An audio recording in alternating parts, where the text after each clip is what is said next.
Great. Hi, welcome everyone who may be watching this live stream.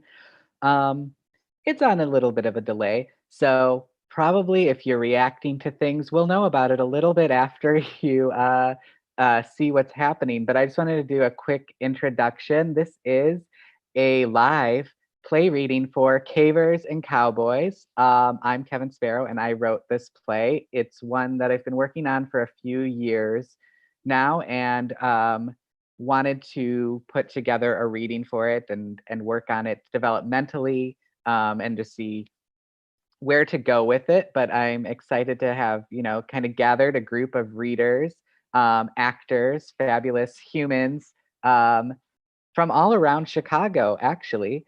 And they're going to introduce themselves and tell you who they're playing in just a second here. I just want to make sure everyone is good. We're all in the room together. You'll see them popping up left and right on this screen, all surrounding me somehow. But yeah, if you're watching this on YouTube, this is the link that I have there. There should be a little comment bar on the side, and you can add comments as we go along. So yeah, if you have a question about what's happening or a reaction, please add those in there. You can do like a little custom emoji. You'll see it coming up. The cat's out of the box, for example. I don't know. That's one I just put on there. The actors probably do not know what that means. It's a reaction in YouTube chat. Great. So I'm gonna mute myself and let them introduce themselves one at a time. Maybe that'll be confusing. How about we go down the list and I'll just say your name and then you tell me who you are. So yeah, let's start at the top of this list. Wanda. Hi, my name is Wanda. I'll be playing Beth. Both Wanda and Beth use the pronouns she, her. Great. Thanks. Let's scroll next to Cal. I am Cal Walker, and I'm going to play ALDO. The end. Fantastic. Danielle. Hey y'all, my name's Danielle. I'll be playing Cowboy 1, and my pronouns are she, they, and the Cowboys' pronouns are they, them. Perfect. Love it. Speaking of cowboys, Val? Hello, everybody. My name is Val Gerard. I go by he, him, his, and they, them, their pronouns, and I will be playing Cowboy 2. Great. Now we've got cowboys. We also need our cavers. So Emma. Hi, my name is Emma Skorepa. I will be playing the character of Deb. Both myself and the character use the pronouns she, her. Great. And Ricki. Hello, I'm playing Judith. I'm Ricki J, she, her pronouns. Love it. Cavers, cowboys. There's so many more people to meet. Let's see. Well, so we have people in the cave and the people going to the cave. Gaby. I am Gaby Labotka. My pronouns are she, they, or anything respectful, and I'll be playing Jessica. Great. And then Brook. Hi, I'm Brook Celeste, and my pronouns are she or they. My character's pronouns, my character being Dennis, are he, him. Love it. And of course, the wild card, Helen. Hi, my name is Helen Masters. I will be playing the lawyer, the bartender, and the woodcutter. And we have 2 stage direction readers. It's to give us a little bit of a thought through a different experience of how we're accessing this world, particularly through the online environment. So we'll introduce both of them. We'll start with Ren. Hi, my name is Ren Barkey, and of course, I am reading the stage directions. Great. And we also have James Anthony. Hi, James Anthony, they, them, stage directions. Love it. Okay, great. So if there's anyone I didn't introduce, I think that would be problematic. Introduce yourself now. Just the whistling wind. You may have heard some music by Ennio Morricone at the top of this. As you can see, we have the old Wild West behind us, so we're sitting a little bit in movie Western lingo and some other weird stuff, but I hope you enjoy this presentation.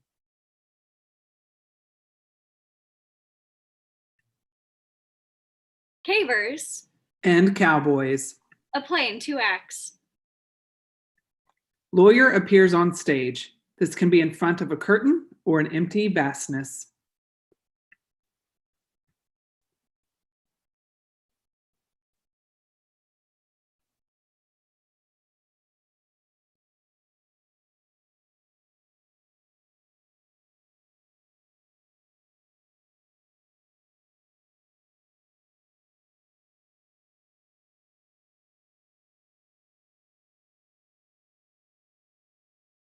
Wow, that was embarrassing. All right. You're about to watch a play. I know. You already know that. You're in a theater. And that theater was built at some point within the last century, unless, of course, you're somewhere that's undergone a tremendous deal of maintenance. And in the 4 centuries before that, a lot has happened. This play is a reaction to those centuries in America. But in order to better recognize the history of this location, the time before and during those centuries, it's important for us to offer an acknowledgement of the land we are performing on.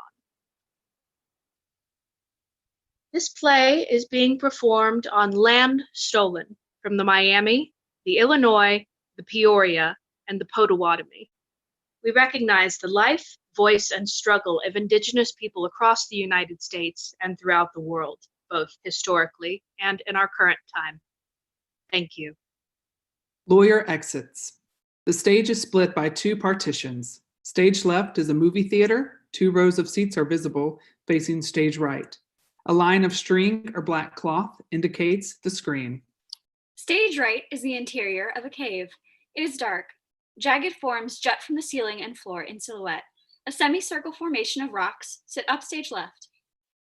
Beth and Aldo enter. Aldo carries a bucket of popcorn. He throws pieces one by one at Beth's head. Beth swats them away. They take seats in the first row. Aldo gathers, pauses, then tosses a handful of popcorn at Beth.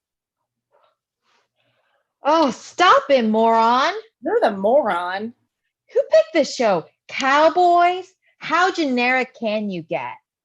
I don't know. Maybe ask the girl who dragged me into Forever 21. Oh, you want to get dragged?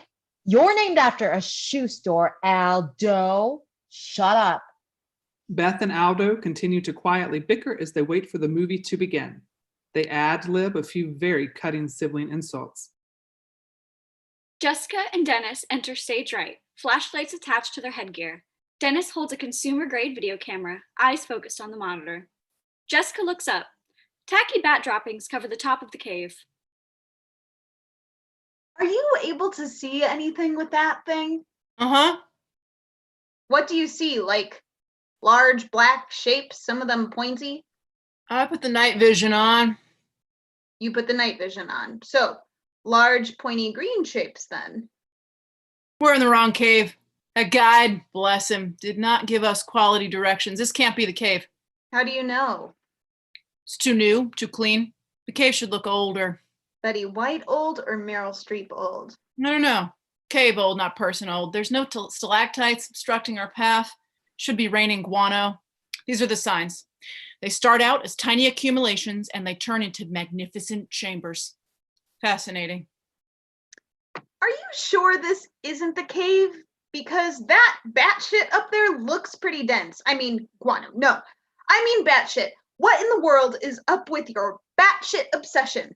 Why do we have to trek to every damn cave on the continent to see every bat species the Americas have to offer? Half of which we can't even see because guess what? Caves are fucking dark. Jessica slows her pace while Dennis continues ahead.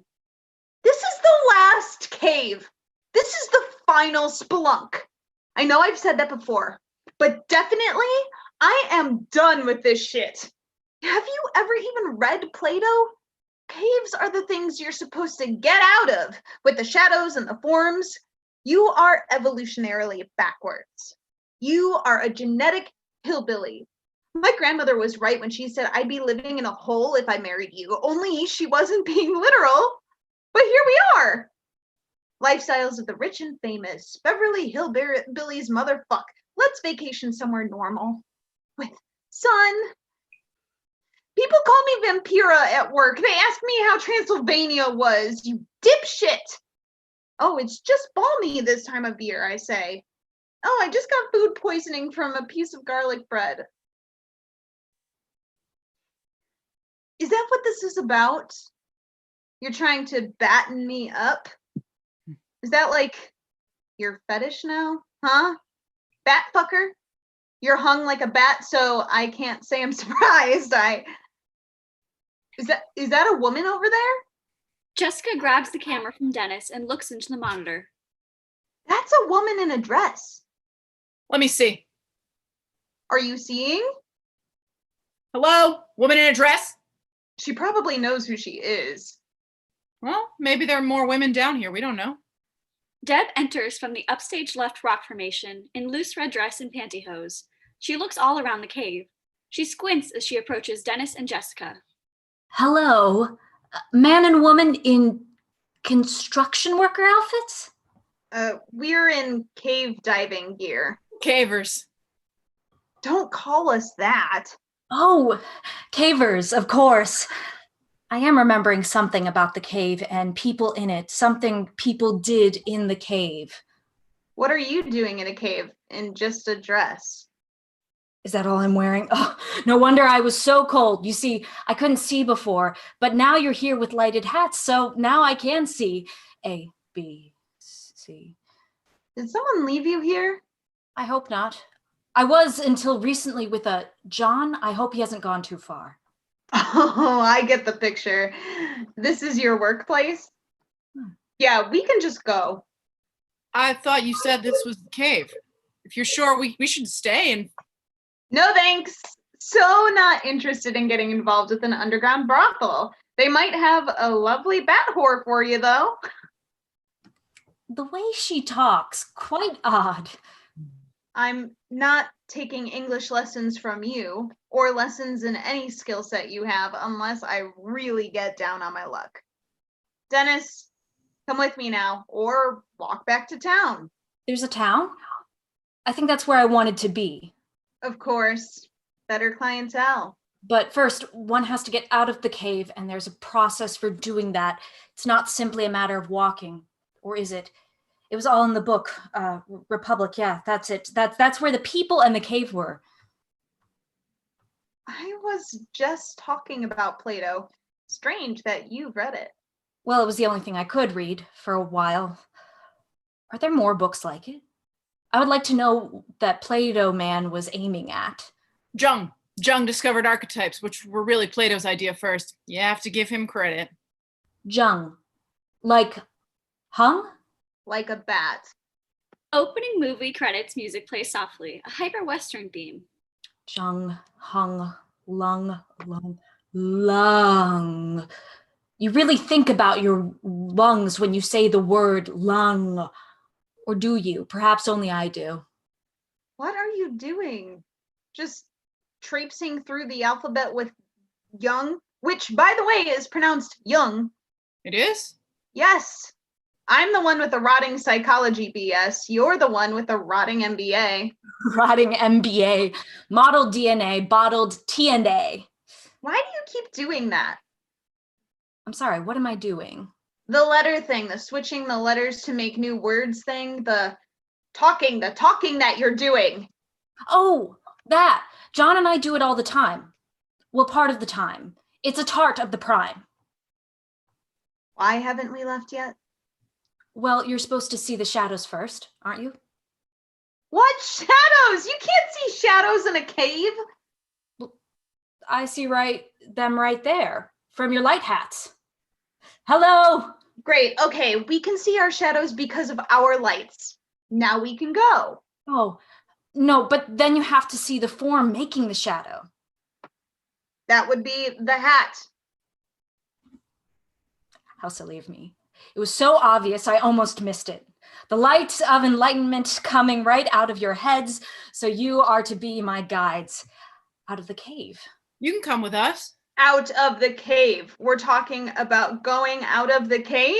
Yes. No, I want to see the formations. Tens of thousands of years old. There might be a cave painting in here from our ancestors. We're white people. Our ancestors didn't cave here. It's always been questionable where great-grandma Gertrude came from. Hamlet. What? Gertrude was a queen in Hamlet. Are you a prince? Well, You are a surprisingly literate trollop. I'm not a prince. Do I have a princely demeanor? Yes. Yes, I think you do. He doesn't. I can't with that right now. Can't? Another philosopher? Fuck's sake. Fuck's sake.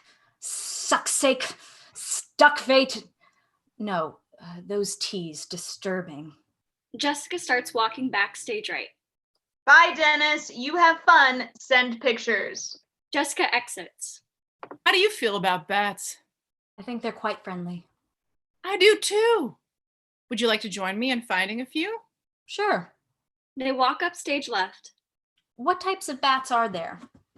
Around here, we would expect to find the pallid bat, the canyon bat, the Mexican free-tailed bat, the spotted bat, Townsend long-eared bat, the lesser long-nosed bat, Peter's ghost-faced bat, the western red bat. They exit as Dennis continues to list bat species. Lights down stage right. The lights dim stage left. Aldo sets the bucket of popcorn on the seat next to him. Beth reaches over for some, not finding anything. Give me some popcorn. I thought you didn't want any. Not in my hair, but in my mouth. Yes. Beth punches Aldo in the arm hard. He rubs his arm. Ow! The movie's starting. Two cowboys enter from upstage right, framed by the screen. They stand with their thumbs through their belt loops. Cowboy 1 has a toothpick in their mouth. Cowboy 2 twirls a gun back and forth on his finger, holstering and unholstering it. Sure is a good day to be a cowboy. Yep. There's unruly varmints and Injuns and sheriffs and ladies and such. Shootouts, high noon, saloon, whiskey, saddles and horseshoes, both for putting on your horse and for horsing around with. You just can't understand unless you're a cowboy. Yep. This is, And I cannot stress this enough, garbage. Let's see where it goes. Oh, sure, I could have got a job pushing papers in a lawyer's office, but those lawyers ain't no good. They got the saw, they got the trains tearing up every last bit of land we got. If I saw a lawyer right here, right now, I would. Hello? Excuse me, I'm a lawyer, and I was just trying to find. Cowboy 2 rapid fire draws his gun and shoots. Lawyer falls down, dead. And now I'm an outlaw. That's right, on the run for life. I'm going to be jailed and break out of every jail from Tuscaloosa, from Sacramento. I'm going to hide up in Oregon for a stint. I'm a gunslinging, law-killing son of a gun. Yep. Let's go. Things are finally starting to happen. At least they have representation. An Asian cowboy. That's new, right? You just think that cowboy's hot. I hate Westerns. I'm out of here. Beth stands to leave and walks toward stage right, crossing through the screen. Lights down stage left. She turns back to try to say something to Aldo. Are you coming? Well, hello, pretty lady. Can I be of service? Beth looks around. The world is unfamiliar. She no longer sees the movie theater, only a barren desert landscape. This is strange. I was just watching you from over. Are you spying on us? Are you some kind of lady spy, Mata hairy man killer? What? No. What? I mean, I was watching a movie. Moving what? Cows. She means cows when they move. Oh. The toothpick drops out of Cowboy 1's mouth. They bend to pick it up. They swipe some sand off and stick it back in their mouth. No, like a film, like an entertainment. Me and my pal here, we're regular entertainers. Ain't that right, buddy?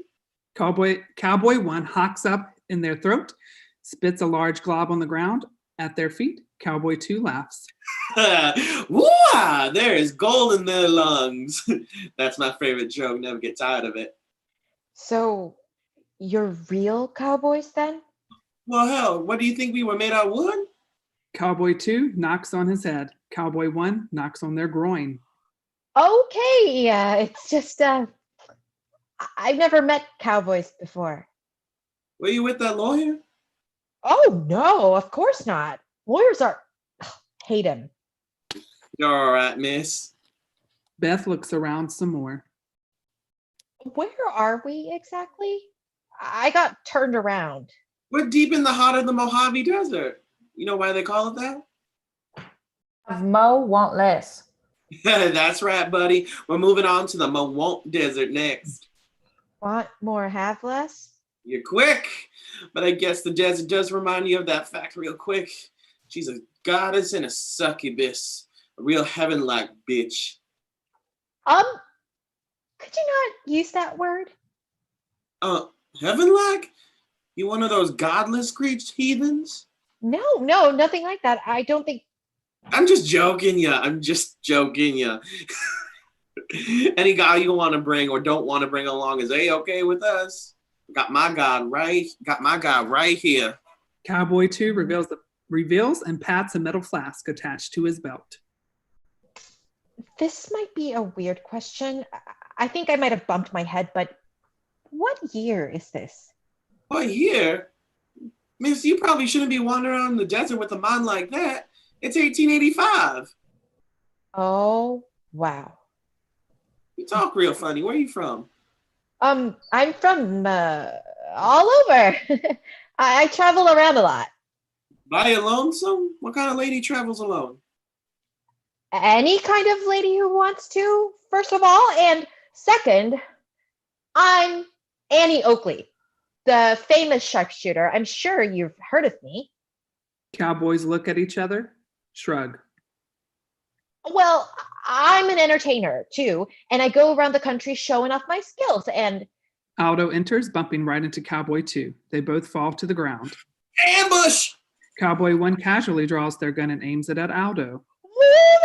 wait, that's my brother! It's not an ambush! Cowboy 2 stands and dusts himself off. Brother, huh? Didn't feel like mentioning him earlier? Well, I didn't know he was out here too.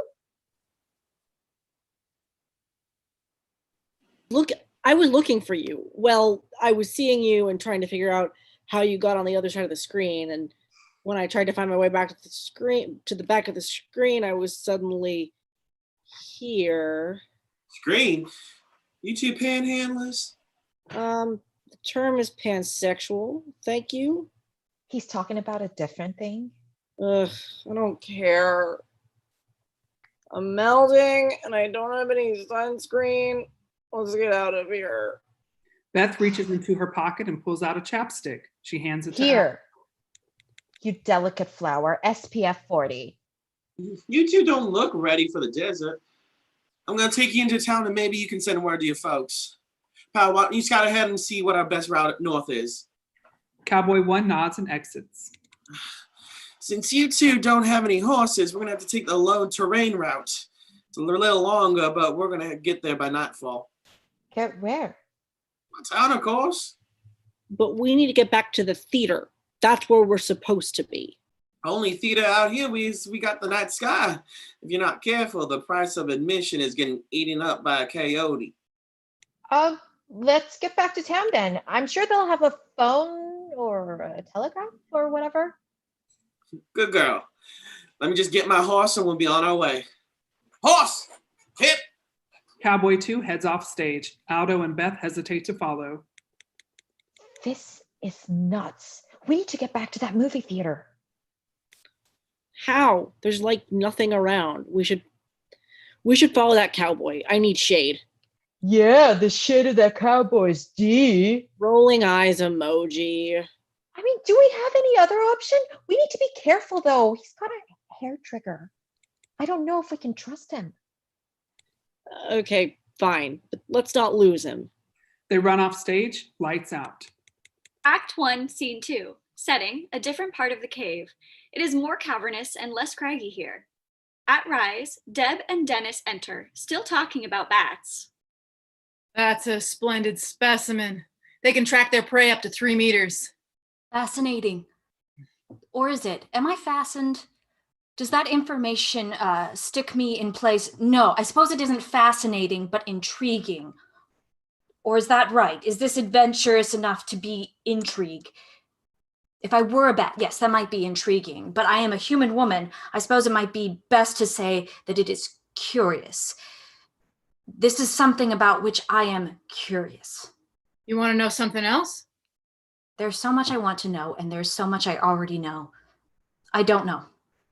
Most bat species are not carnivorous. People get so afraid of bats because they think they're these flying terrors, but they're actually very kind. Yes, that makes sense. But they fly in darkness, and that is what makes people fearful. If you cannot see what is approaching, you don't know if it wants a bite of you or not. That's a good point. But I wonder if we worry too much. Maybe if we approach things with more curiosity, we'd be less afraid of them. Maybe. Curiosity killed the cat, but what has it done for other species? Did it alienate the anteater? Did it bother the bat? Did it confuse the crocodile? Did it distract the dik-dik? Did it enrapture the elephant? Did it fizzle the frog? Did it grasp the gorilla? Did it haunt the human? Satisfaction brought him back. I think curiosity is just the starting point. And if we don't explore, we stagnate. Stalagnate. Yeah, stalagnate. Over time, our unexplored curiosity builds up into these little pillars that block the pathways in our mind. Pillar. And we stand upon it. It is something that raises one up, but it can also be precarious. Well, some pillars just stay in place and no one touches them and nothing happens to them. That's beautiful. Or something more than beautiful. Is it sublime? I feel caught between feelings. There's an ache I don't know how to name. I want to be this thing you say, but I know that I can't. Reason will lead to the reality of this experience. The feeling is in the brain. How long have you been in this cave? I don't know. I don't have a good sense of time. Maybe we should turn back. Into what? Oh, no, I think I need to be here a little longer, whatever that is. Okay? A little longer. A little longer. They continue on. Dennis looks intently at the other rock formations while Deb continues to think, mouthing or even softly verbalizing her thoughts. Judith rises from behind a rock, tossing a book that claps loudly against the stony ground. Dennis jumps a mile, or whatever is reasonable. Deb is shaken from thought. Oh, you startled us!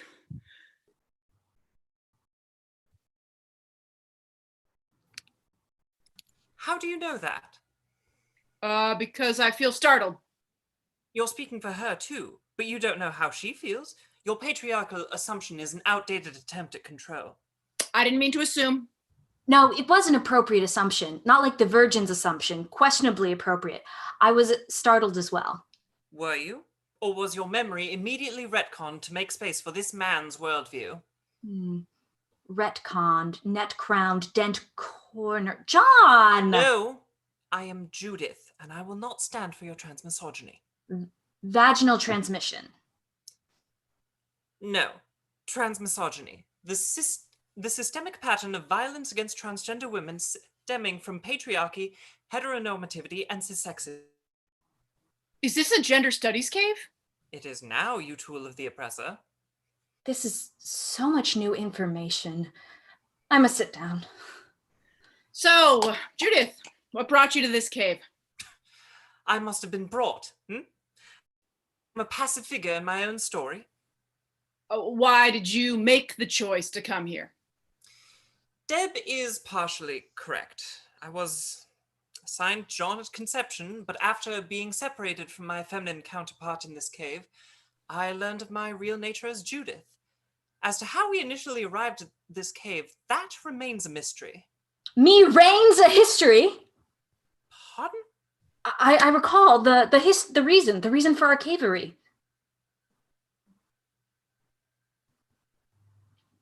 Which is? The author. The author sent us here after losing control of our narrative. Who is the author? The author is our oppressor. The author is our creator, and I think the author sent us here so that we could return fully realized. Return where? Nowhere. To nothing. The author has no place for us. No, the author does have a place for us, but needed to pass the Bechdel test. Tactile best. Damn it. I'm trying to remember. Stop confusing me. I'm just saying the author should work on that too. Oh, I agree. It's really the bare minimum.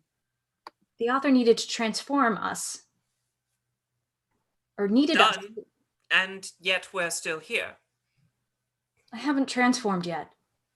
But I don't know what I am to become. Perhaps it is about gender for you as well. What gender are you feeling?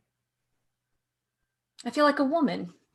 Or as close as I can get. No, I think my transformation is different, yet intimately connected to yours. Please don't say transspecies. No, not that either. It is something entirely else, something that can barely be perceived. What we must do is go and figure out what the author's intention. Now, hold on. The author did not intend for the circumstance we find ourselves in now. I believe we should be searching for the author's impact. I haven't heard of such a thing.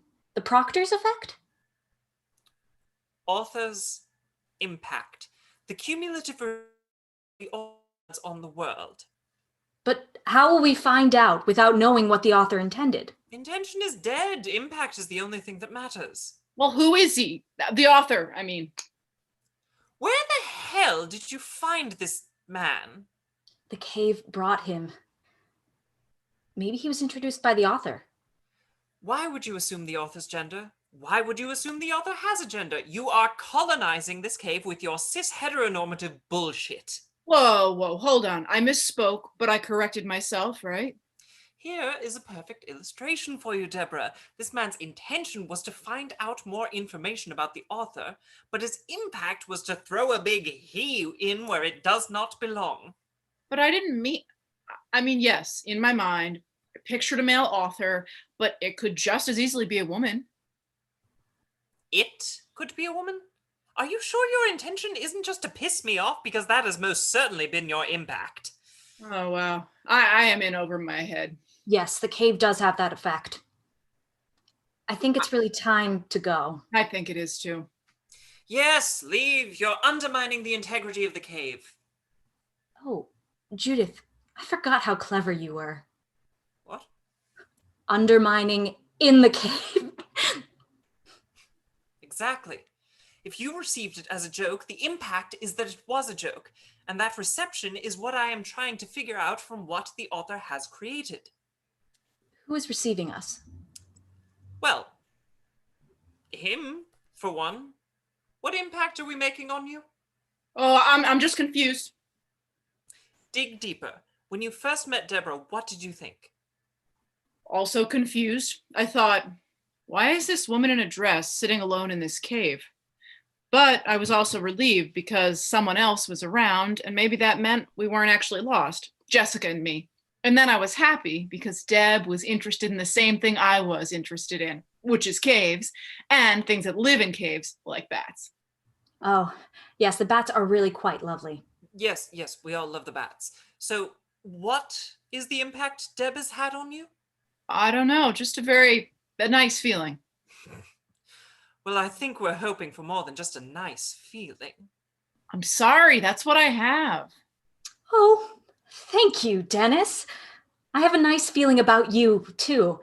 I would say it is pleasant and warm, something different from the cave, but in some ways similar. Yes, because I think the cave is very pleasant in its coziness, and that feeling is what warms it up. Oh, exactly. Anyway, neither of you intended to even meet, so the impact of nice feelings, which we should really really classify in a more specific way is what we want to focus on. Maybe we could do that over dinner. Why? I don't know about you, but my stomach is having the impact of being hungry right now. That's so strange. I didn't even think of being hungry before, like ever. It's very rare that I've ever been given something to eat, let alone felt a hunger for it. Burning desires that I can't quite name. Oh, yes, almost all the time, but very little hunger. Yes, I've only felt a hunger for ideas. Food is such a luxury. Not really. I think there's a Hardee's right across the highway. A hearty what? Or do you mean hearty? I mean a Hardee's. It's burgers. It's gurgle. A stomach growling noise passes between the three, growing louder. The cave shakes. I think we should go. On this we agree. They all exit. Lights out. Act 1, Scene 3, the open desert, late afternoon. It is sandy and barren, with some staggered cacti and the occasional squawk of a vulture. Aldo and Beth and Cowboy 2 enter. They've been walking for what feels like a while. I thought you said you were a lady sharpshooter. Yes, I shoot things. Bottles, bullseyes. Not people, of course. Brother, what do you do? Me? I'm the He cleans the horse stalls. Oh, thanks a lot. So, where's your horses? Oh, they ran away. So that's why we're out here looking for them. Well, that's a spot of bad luck around these parts. Probably get wrangled and ridden off to California. Can we take a break? I'm dying. It's so hot out. I'm sweaty. We've been walking for hours. According to the sun, we've been walking for about 30 minutes. Oh. You're doing great, Sweaty. Don't worry about him. He's just very needy. A tumbleweed rolls across the stage, passing them. I didn't think those were real. Tumbleweed? Tumbleweave. Tumbleweave. Remember Pizza Scalp? We found a pile of hair and put it on the pizza. Big old wig. Oh, put it on the pizza. Whose hair do you think that was? Now, I quite don't know what a pizza is, but around here, we don't joke about scalping. What? That's right. Scalping's no joke. Two of my best friends met their hair raising, skull shining, end of the blade of a tomahawk. That sounds a little racist. I don't know what that means. All I know is that you can't turn your back on an engine for a second. That sounds a lot racist. Yeah, like Indian. What? And like the whole narrative of savage natives is so icky. I get it. You're a product of your times, but come on, just ask a few questions. Who am I going to ask? I don't speak Indian. There are 573 indigenous nations in the US. You can't just lump them all into one group. I'm not lumping. I'm just saying scalping's no fun. Well, you never know until you try. I don't think this is the kind of thing where that works. You're right. The group continues walking. They come up to a field of tampons, connected by white vines and stems, arranged almost like poppies. What the hell is this place? We call this place Bloody Gulch. Gross, yo. Beth plucks a tampon from its stem. She holds it up. But this is totally anachronistic. Whoa. Slow down with all your book learning. I think this place is changing. Like, the movie knows we're here. You think so? What's its set designer is like, fields of tampons. Yep, that's where they come from. I don't know. Maybe it's supposed to be like a subliminal thing, like a Tampax set or whatever. Or they just ran out of money. I think it's changing with us. That doesn't make sense. Although, none of this makes sense. True. We need to figure out why we're here. What about us sucked into this universe? Maybe we're just lucky. There has to be something more than that.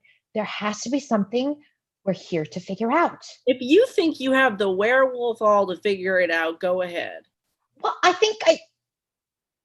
Wait. Did you say werewolf all? Yeah, like having the strength of a werewolf. That's not a word. What do you mean? It's wherewithal. Why would it be werewolf all? Because werewolves are strong and smart. I thought it was an expression. It's not. Okay. Whoa, slow down here. What's with all the hollering? He's an idiot. He's being mean. Look, you got to get along if you want to make it through this wilderness. You get torn apart from your team, you're in trouble. You got trouble. We have to learn to get along? Yeah, learn to get along. That's gotta be it.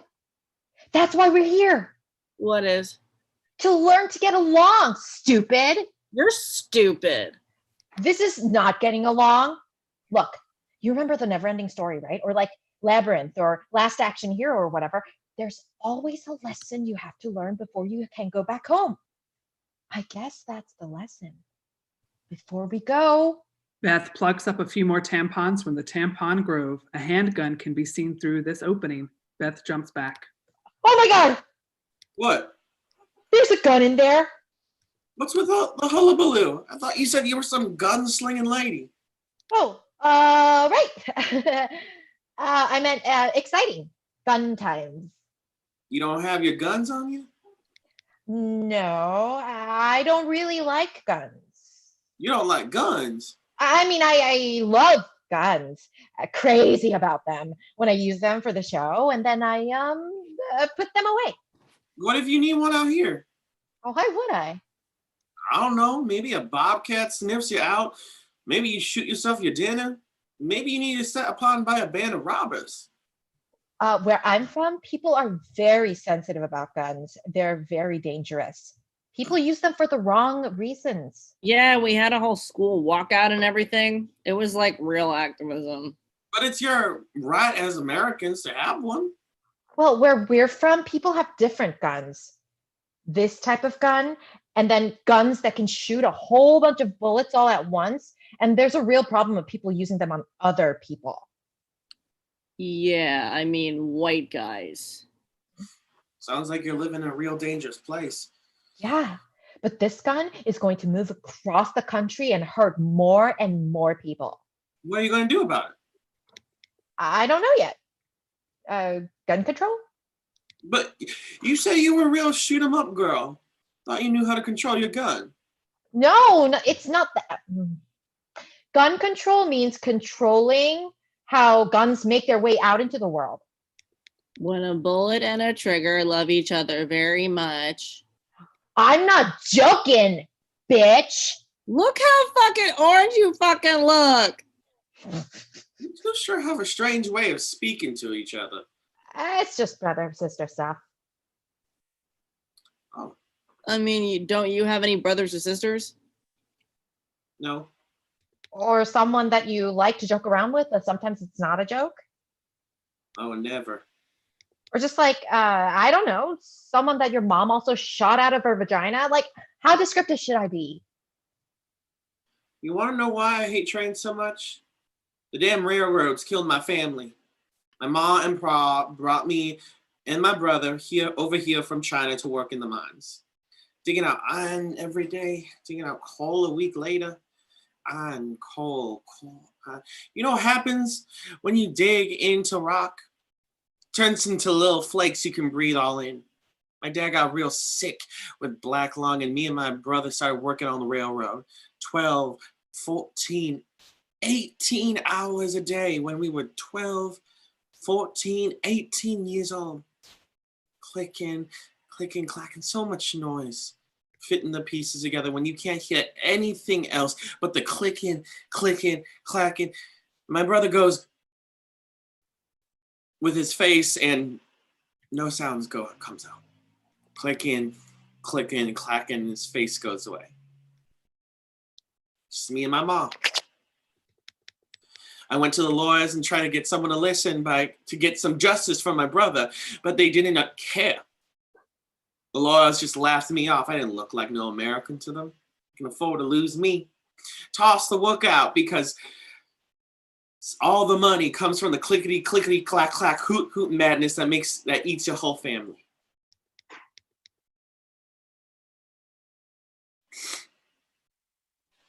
I hate lawyers too.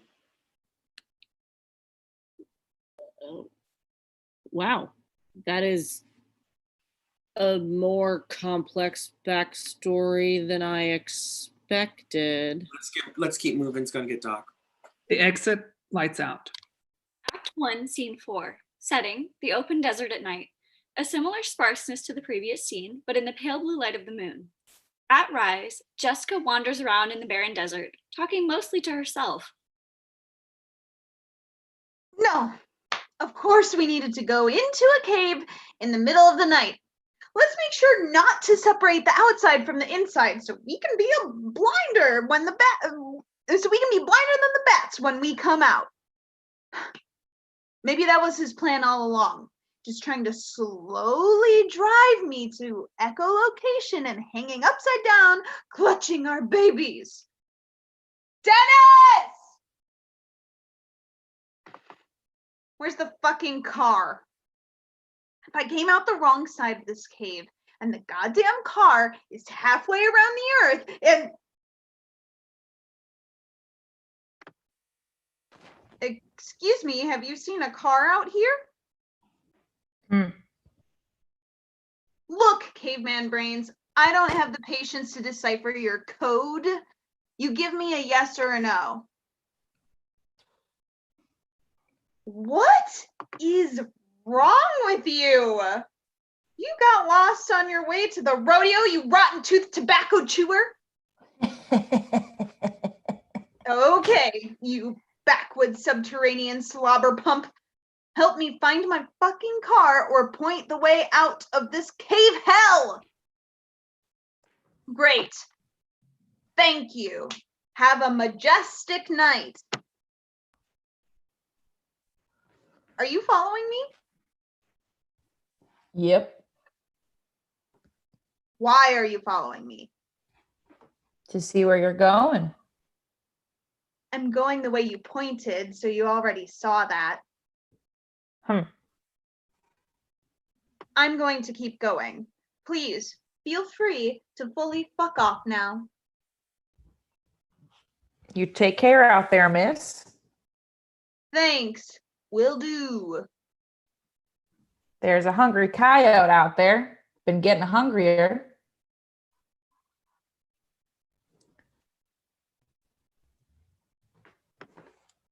Good to know.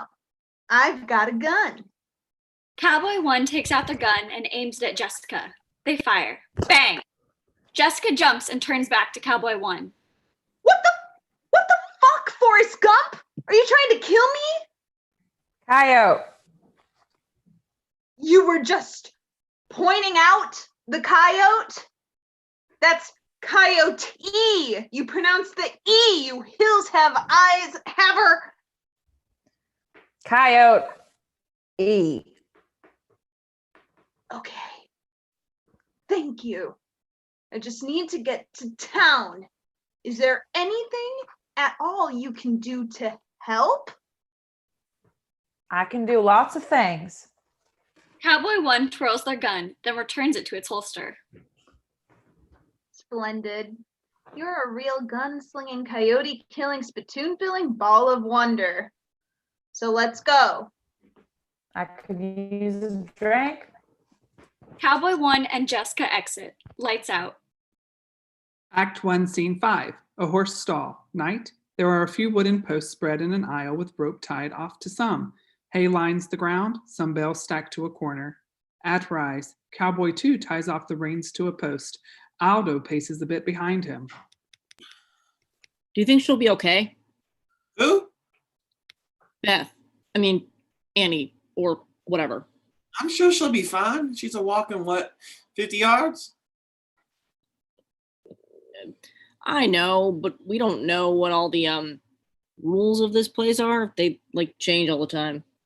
Now I reckon that the rules of the Wild West are that there ain't no rules.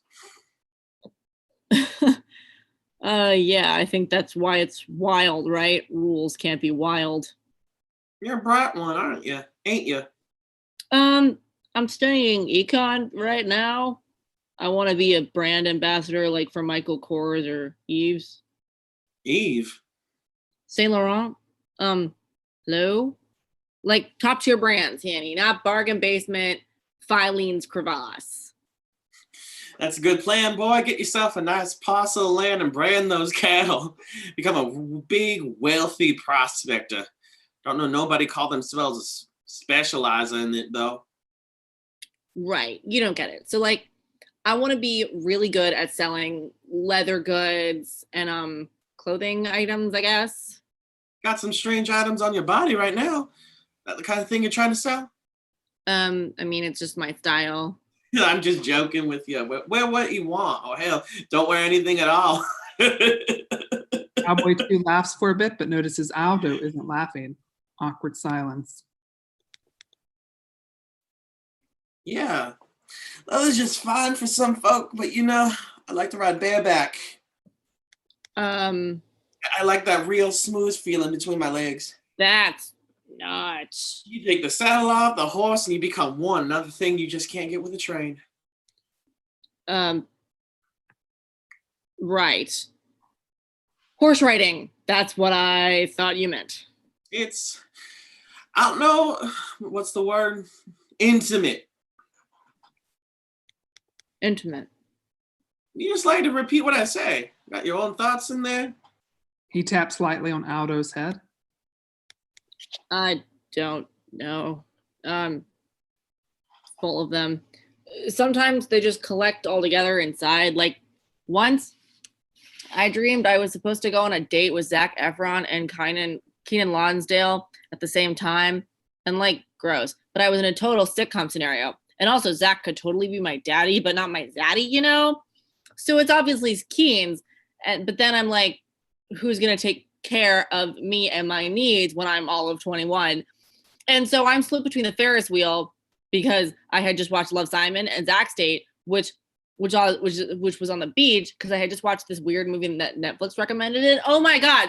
Like, don't with the recommendations. Just find your own shit. Just because not every Efron's a winner. So it could be hard to get the words to come out right. I get you. I'm not used to talking like this much either.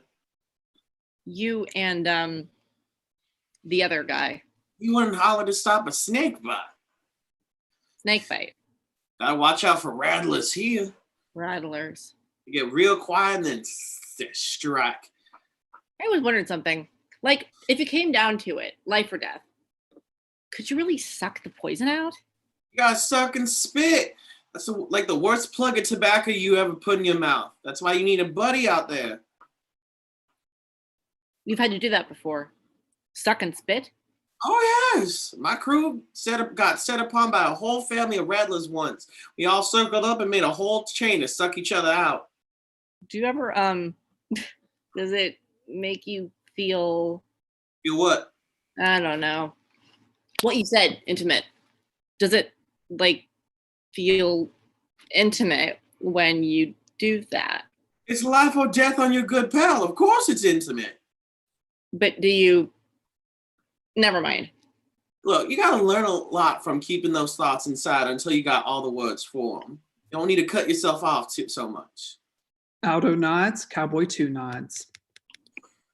Maybe you just need some training. In what? On how to talk to folk. Just follow my lead. Howdy. Aldo awkwardly waves. Howdy.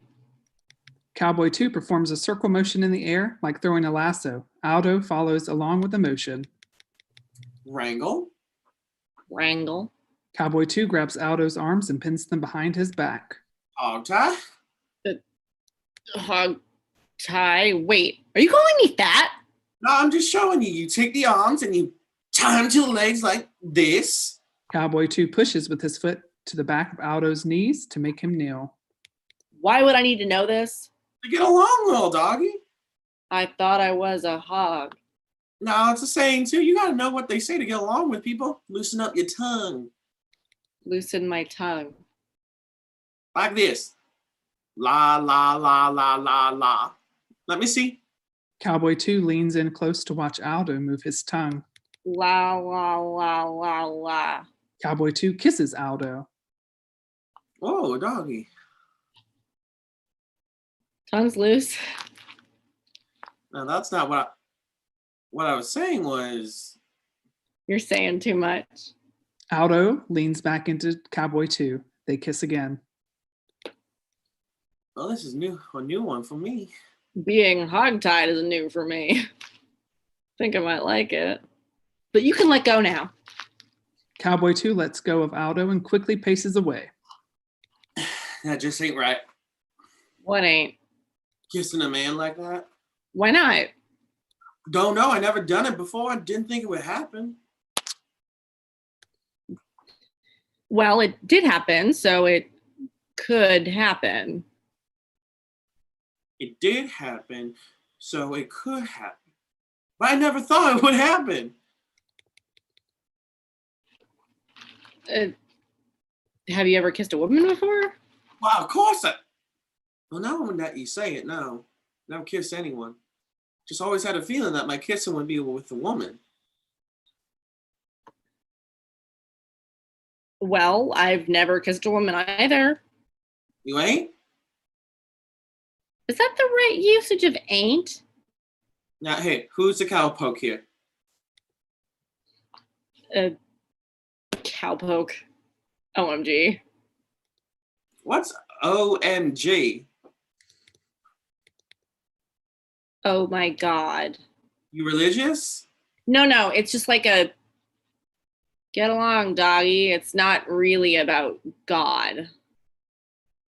OMG. OMG. You like that one? Yeah, it got a nice ring to it. OMG. One nation, OMG, indivisible, with liberty and justice for all. Liberty and justice for all. Yeah, perfect. OMG, freedom. You think it's all right for two men folk to, you know? I know. I do. Aldo and Cowboy 2 kiss again. Lights fade down. 1, Scene 6. Setting. Lights fade up on an Old West saloon, opening up from the other side of the stalls.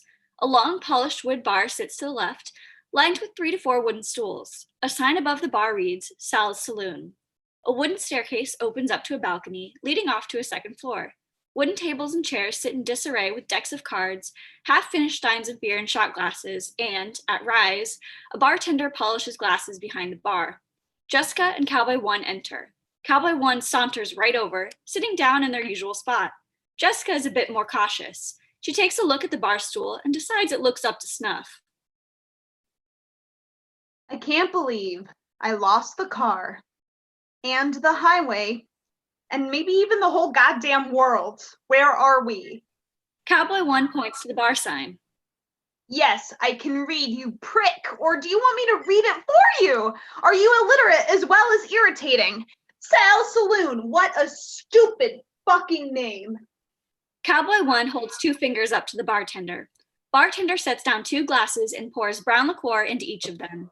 Bartender places the glasses in front of Jessica and Cowboy 1. And what is this? Sarsaparilla? Whiskey. Neat. Neat. They both pick up the glasses. Jessica takes a sip. Cowboy 1 downs the whole drink and holds up another 2 fingers. Jessica pushes one of their fingers down. I'm fine with just the one, Hemingway. Bartender sets down another glass. Cowboy 1 knocks it back almost as quickly as the first. This is really happening. You're getting hopelessly drunk in the middle of this McDonald's play place of an Old West town while I'm trying to find my car and get back to my hotel. Rooms are just upstairs. I can put it on your tab. No thanks. I'm not looking to pick up tuberculosis. I already have a nice flea trap at the Holiday Inn. Glad I got a 2-bed suite. What are you going to do with the other bed? It's for my husband. Ah. Yes, I'm married, so don't get any ideas in your grimy head, hillbilly. And which grimy part of my body should I be getting my ideas? I don't care. If you get one, keep it to yourself. Cowboy 1 nods and holds up their finger again. They swing it around in a circle. Bartender keeps refilling Cowboy 1's glass as they finish. Can't believe I have wasted my entire adulthood with a man who would rather plunge blindly into a cave than go to fucking Disney World. Fucking London. The fucking Mall of America even. Just once. I want to do something that is a normal American vacation. I want to go to the beach and drink too many margaritas. Do you have any tequila? Bartender pours a glass of tequila for Jessica. Do you know what I mean, though? Do you go on vacation? Well, vaca means cow. I only go on the cow when I'm desperate. You don't know what I mean. You are the pure embodiment of ignorance is bliss. You probably wake up every day loving what you do, minus the hangover. Just knowing you have these wide open plains to explore. It's not the same fucking cave because, let's be honest, all caves are the same. You have a purpose. How do you find a purpose? In all this shit, in all this stupid shit world, how does anyone find what they're supposed to do? You can't think about it too much. You just Just what? Is there a secret? Have I been kept out of a secret this whole time? I know I have. I know it's been a rotten secret that only some of us get to know, but I deserve to know. I am owed that much. What's that? Where am I going? Oh, the Holiday Inn. No, with my life. The Holiday Inn? No, you don't get it. I'm talking about after the Holiday Inn. After I get out of this godforsaken place, or whatever forsaken, it's forsook. It's a fucked place. You got some mouth on you. Oh God, don't go deliverance on me. I am not just some mouthy broad. I am a person with thoughts and opinions, you stretched out dickhole. Hey, y'all gotta take that kind of thing upstairs. I'm not talking about a kink. I'm talking about your entire existence, walking around this urethral void. You're just a wandering ball of piss and nut sweat. Could be. That's what I want. That uncertainty, that comfort with uncertainty. I go to the caves because I know it and I hate it and I know that I will hate it and the hate makes me feel complete. But I don't like feeling that way, okay? I don't want to feel that way anymore. Don't go to the caves then. Obviously, but that's just one step. What about all the other 1,000 things I hate? I know that once I admit to this one thing, it all feels like it needs to crumble. So, what do I do next? Don't go to them either. Don't go to work? Don't go grocery shopping? Don't go to weddings? Don't go to funerals? Don't go to stupid reunions? Don't go to the DMV? Don't go to baseball games? Don't go to the Holiday Inn? Yeah, don't go. Don't go. Don't go. Just... Cowboy 1 tumbles up the stool, falling directly asleep on the floor. Don't go. Dennis, Deb, and Judith enter through the swinging doors of the saloon. Dennis stops suddenly upon seeing Jessica. The swinging door hits him in the back, knocking him forward. Oh, look who finally arrives. Our local bat boy. Hope it's not too bright for you in here. Jessica, where are we? Your guess is as good as mine. It's the local watering hole. What are you doing? You don't drink whiskey? I just drank a whiskey. It is currently a thing I do. Yes, who are you to tell a woman what she does and does not do? Who are you to prescribe the boundaries of what is possible for a woman? Who are you? I'm Judith. Oh, great. Thank you, Judith. I'm sure after years and years of constant reminding that I am, in fact, a woman, your input is going to be the catalyst that makes change in Dennis's shriveled, bat-infested mind. Your assistance has been invaluable. You are being sarcastic. No fucking duh. How many strange women are hanging out in that cave? Oh, I think it's just us two. Yes. Yes, there were only two of us who were supposed to be in that cave. I believe your presence upset the balance that was happening there. My apologies, Your Majesty. I didn't mean to upset your balance. I never wanted to go in that cave in the first place. What? Dennis, I fucking said I didn't want to go to that fucking cave like 20 fucking times.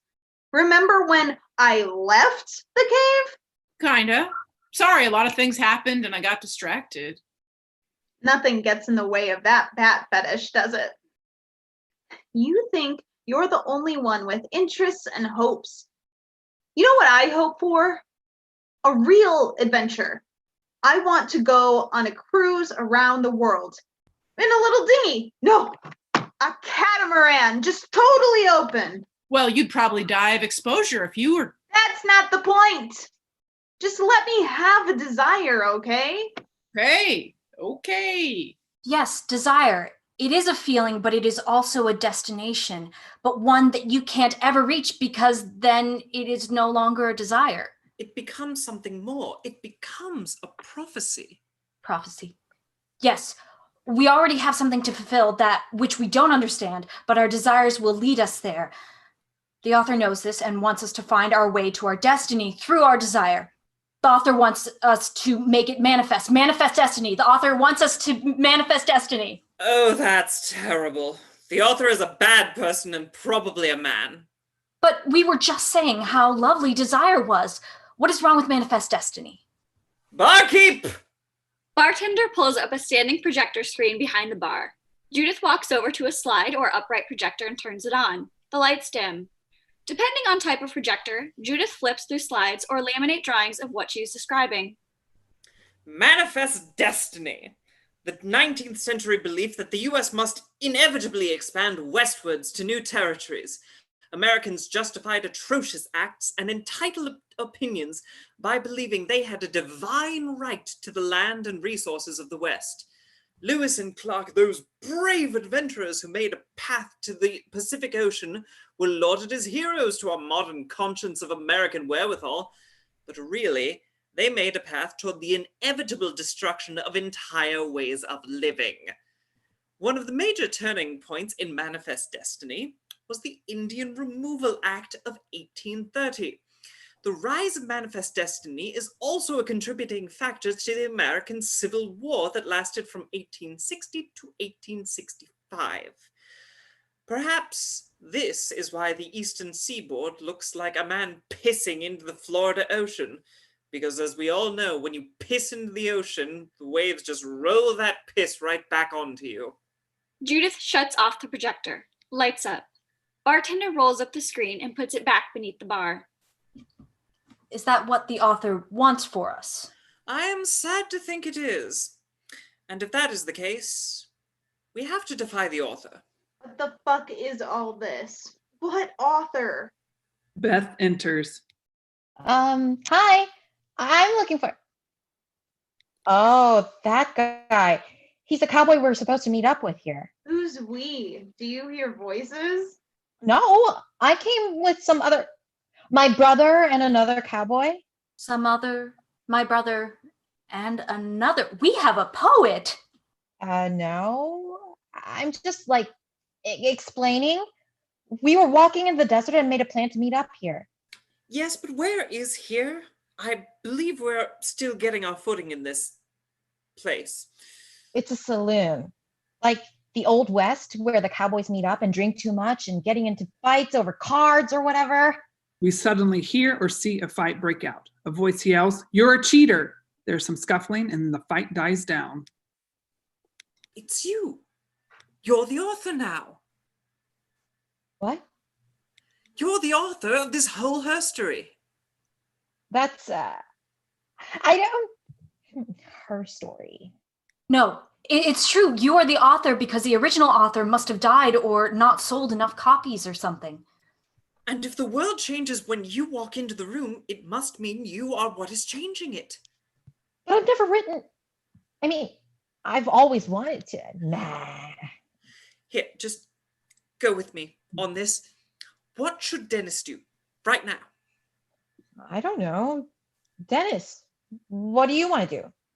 I'd really like to get some sleep. It's almost midnight and Dennis suddenly collapses to the ground, falling asleep. Judith's facial and hand gestures indicate she was correct.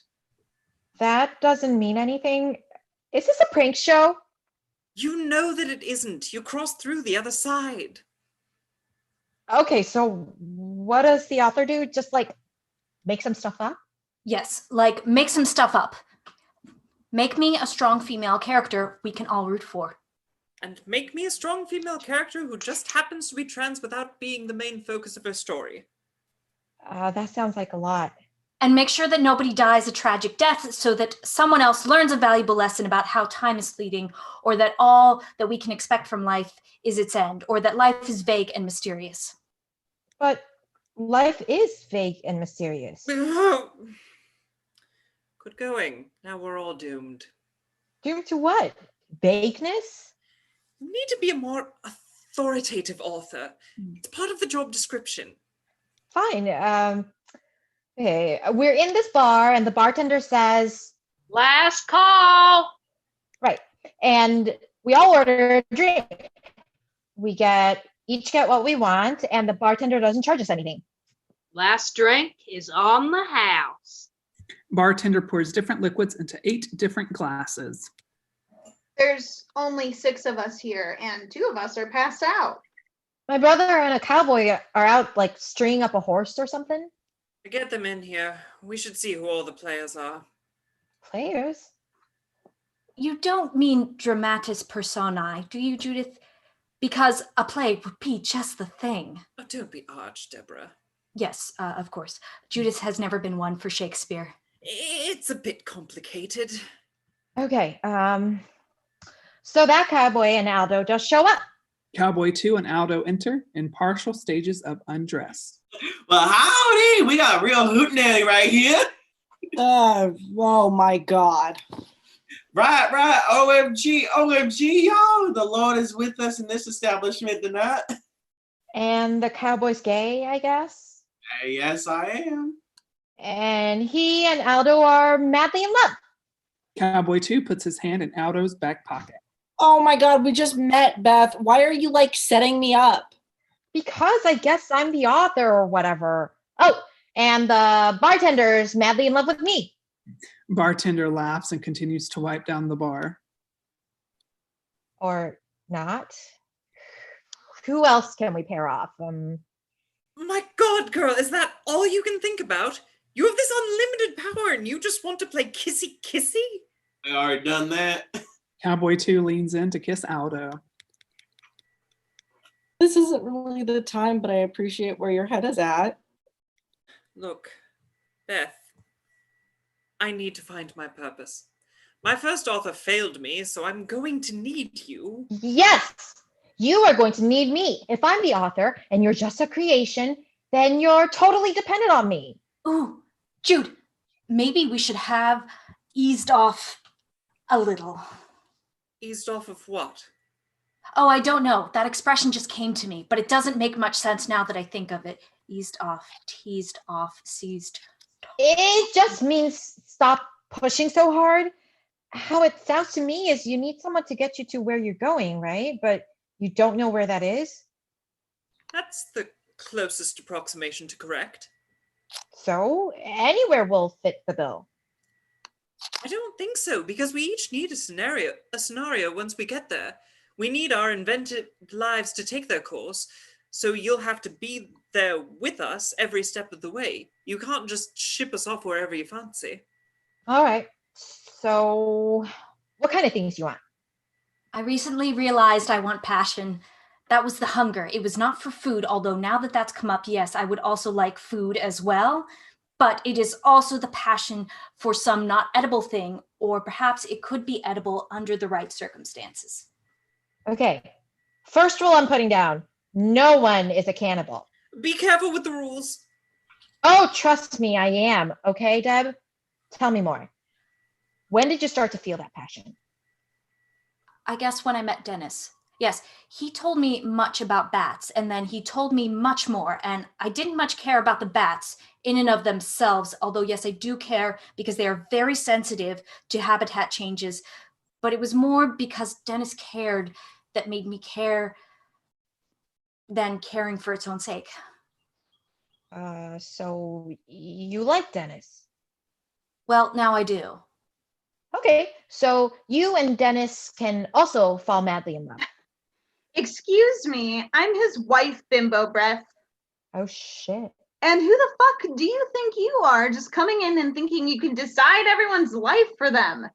She's the author. Haven't you been listening? Look, sweetie, I'm a real person, so I don't have an author. She can't just pimp my husband out to some cave-dwelling figment of our fucked up imagination. That's not what I was just trying to help. Help this. You need something too. When we first arrived, you were saying that you needed something and you didn't know how to get it, and maybe that's why you are in need of an author? That's not me. I told you, I'm a real person. Well, we're all real right now. We're all existing together. Let's coexist.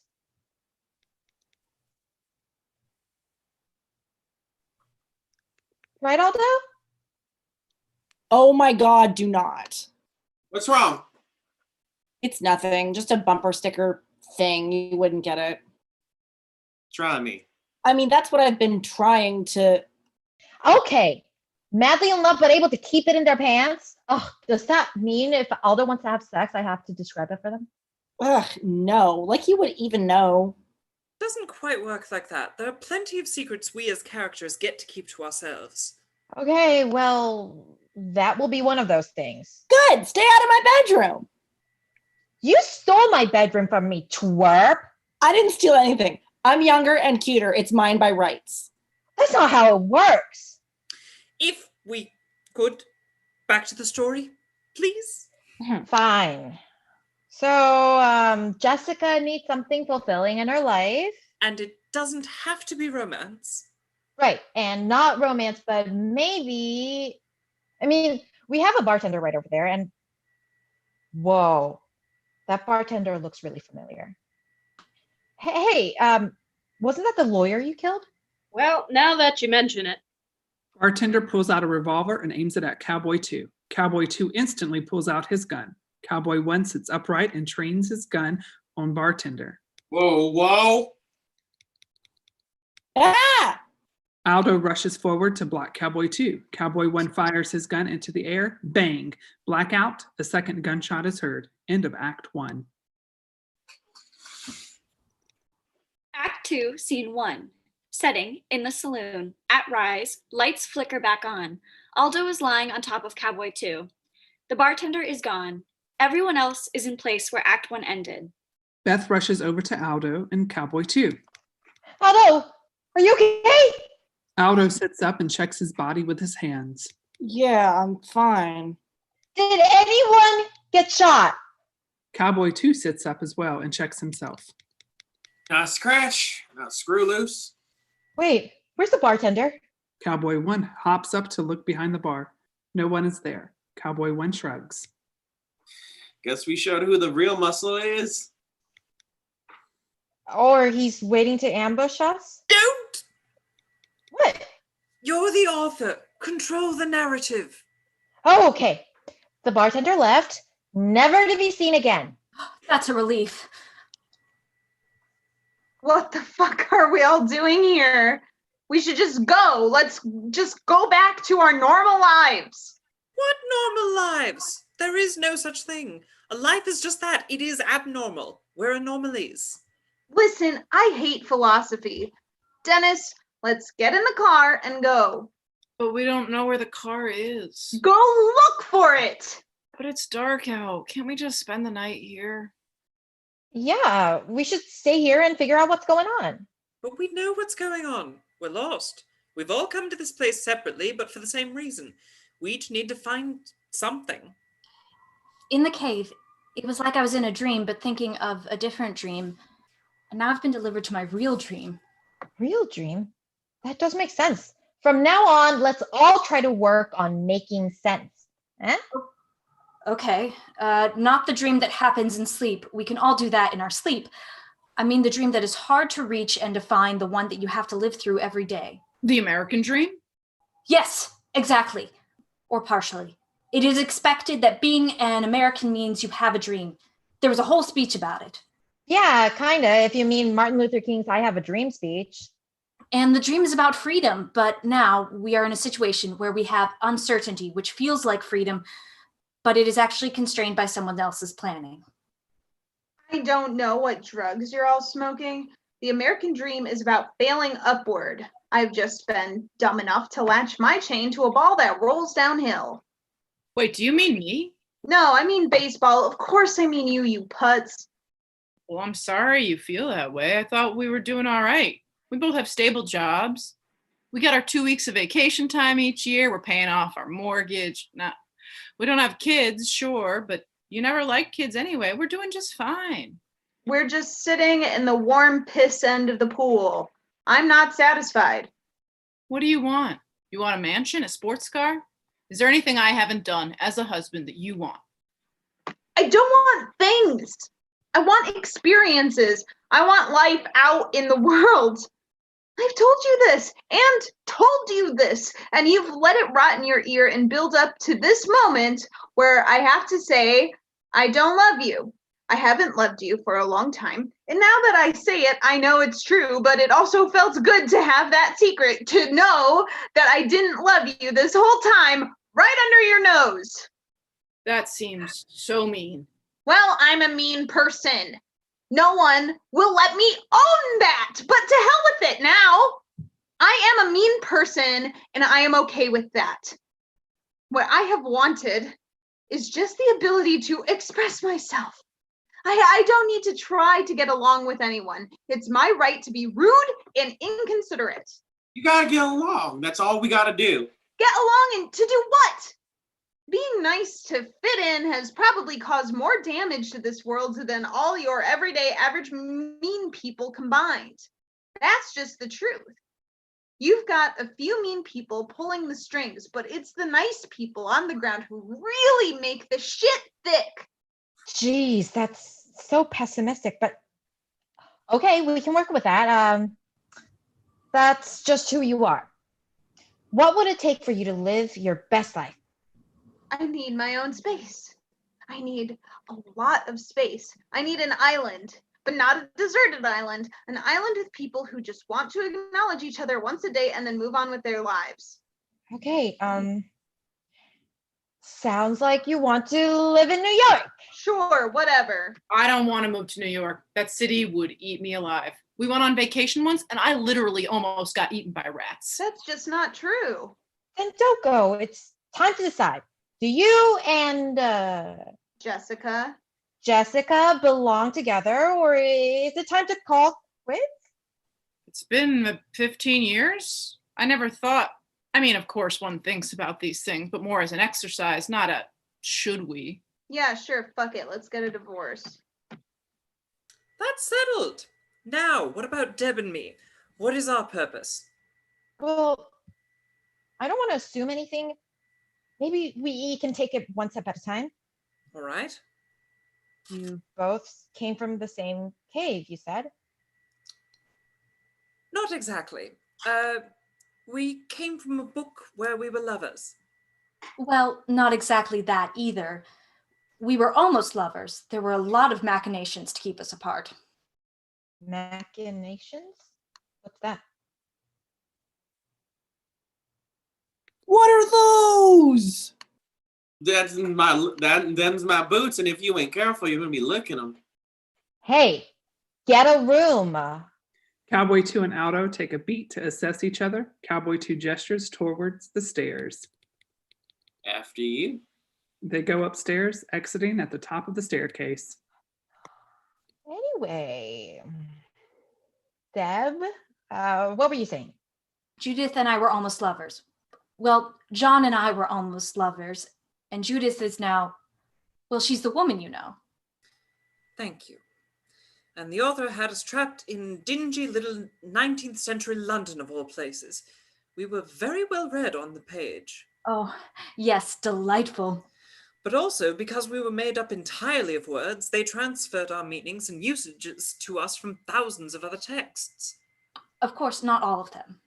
And that was fulfilling at the time, but the author disappeared. We ran out of words and we found ourselves in the cave, waiting. But why the cave? Why not just stay where you were? I believe we began to de-evolve in a sense, to go Paleolithic. Oh, I've tried that one. It's the worst. I'm not sure I understand your meaning. Oh, it's just one of those fad diets. Bad riots? No, a fad diet. A thing that becomes really popular, really quick, and then just suddenly dies off. Anyway, words stagnate, they decay. And so we went to a location that was stripped of everything we had known in the world. A cave because it was old and dark and old. And then Dennis and Jessica found you. And you changed? No, I had already gone through my transition. I was able to call on feminist and trans-liberatory literature to get me through that time. But how? You said the words were leaving you or something like that? Sorry, it's a little hard to follow. I think we were dumped at an access point. The cave was acting like a prism rather than a... Judith was always the poet. It meant that we had access to ideas before which we didn't have access, and it opened our minds.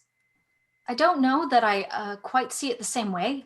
I felt quite lost ever since we got to the cave. Certainly, there were many new things I learned, but retaining them has been a challenge. What I think happened is that we were stuck in a conduit of ideas, so nothing else was able to take shape around us. Words and academic language and thought experiments were all part of it. But none of it was real. So you were stuck in a cave because you couldn't imagine being somewhere else. That's a bit reductive. No, that's exactly it. Imagination. We've never had to imagine anything. That's been the author's job. If I'm the author, can I just tell you to imagine something? I suppose. But then would it really be my own imagination or yours? Well, doesn't matter. Why don't you just try it? Okay. I'm imagining. Well, the original author would describe my daydreams in awful detail. Is it sort of like that? Yes. Tell us about your daydream. Oh, I would sit by a window or out on the lawn or some such place. In my mind, I would see Judith, and I would think about her profession of love, that she would ride up on a wild stallion or pound at my door during pouring rain. You did? Yes, but that was before all this. I don't dream about you in that way anymore. And it's not that you've changed, but that I have. I have fallen in love with Dennis. What? Really? Yes, it's true. I'd never actually seen the bats, but then you described them so vividly, and the cave itself, and as you shaped that whole place for me, my love grew. You made a world where my love could exist. Oh, that's so sweet. Oh my God. Hey, I'm still his wife. Too soon. But if you want to get divorced anyway, I mean, I'm not saying that you and I need to rush anything, Deb, but what does it matter if she's in love with me? It still stings a little that you already picked up a rebound and I'm over here feeling bitter. But that's what you like feeling. I know. I can still be conflicted about it, God damn it. Sure, of course. Okay, so Deb has Dennis now? And that's supposed to fulfill every aspect of her life? That's not what I'm... We need something more than that. You can write off your brother to a happy ending somewhere in this brothel, but we're not problems that can be solved by pairing off everyone. No, I realize that. I just wanted to make someone else happy for now. And being happy can help us do the next thing, which is... which is? We all go back to our normal lives. But we don't have normal lives. Fine, our abnormal ones. We'll make them up as we go along. We go to cities or small towns or the open desert and we work our way through it. Maybe we sit in the world of ideas for a long time. Maybe your abnormal life is working at a college or something. Yes, you are a gender studies professor, Judith. You were stuck alone with your ideas for so long, but wouldn't it be better for you if you could share those ideas with other people? I suppose. Okay, so we're going to college and Jessica is going to New York, I guess, and Dennis and Deb are going to... I still really like my house. Can I go there? Dennis and Deb are going home. And I'm going back to... Where? Where do you want to go? Well, I thought I just wanted to go home, but screw that Dorothy shit. I want to do this. Be a writer. Tell better stories than the ones that we've been given. I'm going to Hollywood. And Aldo and that cowboy can come with me. Aldo and Cowboy 2 return to the top of the stairs holding hands. Jessica looks to Cowboy 1. What about him? Oh, what do you want, Cowboy 1? Cowboy 1 just smiles, takes a whiskey shot, puts on their hat, and walks out the saloon doors. Okay, great. That settles it. We're going into a new adventure, every one of us. When? When does that happen? As soon as we open the door. They all look to the saloon doors as lights fade. Act 2, Scene 2. Setting, the Uncanny Valley. Projections of a valley with plants and grazing animals that all look almost realistic, but not quite. At Rise, our intrepid heroes enter. Beth leads the group, trying to spot the cave. So, if the cave is how we get out of here, where is it? I swore it was right out here. This whole thing wasn't here before. Yeah, it was just desert all around.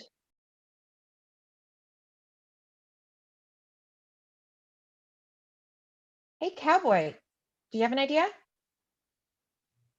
I'm muted. Looks like we're smack dab in the Uncanny Valley. Wait, what? How can we be in the Uncanny Valley? It shifts around. You never know when you're going to enter it.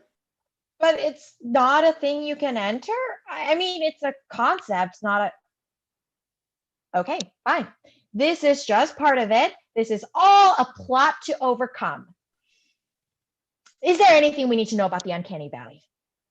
Things look like they're supposed to, but a little off. They can trick you about what's real and what ain't, so you got to be careful. Oh, I'm definitely used to that now. Fully caring. Ooh. Dennis swiftly pulls Cowboy 2's gun from his holster and aims it at him. All right, stick 'em up. Dennis, what are you doing? Sticking up for myself. Now don't y'all move. Why are you talking like that? I know that voice. You're that lawyer. I've taken on many forms to track you down. Why me? You've lived too long. You're existing beyond the runtime. Oh no, he must be possessed by the zeitgeist. A zesty ghost? Zeitgeist, the spirit of time. What is that, like a Grim Reaper? In a sense, they decide when a character's end has arrived. But I ain't done yet. I'm in love and I haven't figured out what to do with it. Yeah, and what about sequels? You think this dreck is getting a sequel? I mean, I like it. The problems are deeper than length. I've never liked this character. We tried him out, but he's just not who audiences want to see. It's time to start over. But you're not the author here. I am. Beth leaps forward to grab the gun from Dennis. He falls backward. They tussle for a bit on the ground. A gunshot. The projections start to distort from a tiny pinhole at center stage.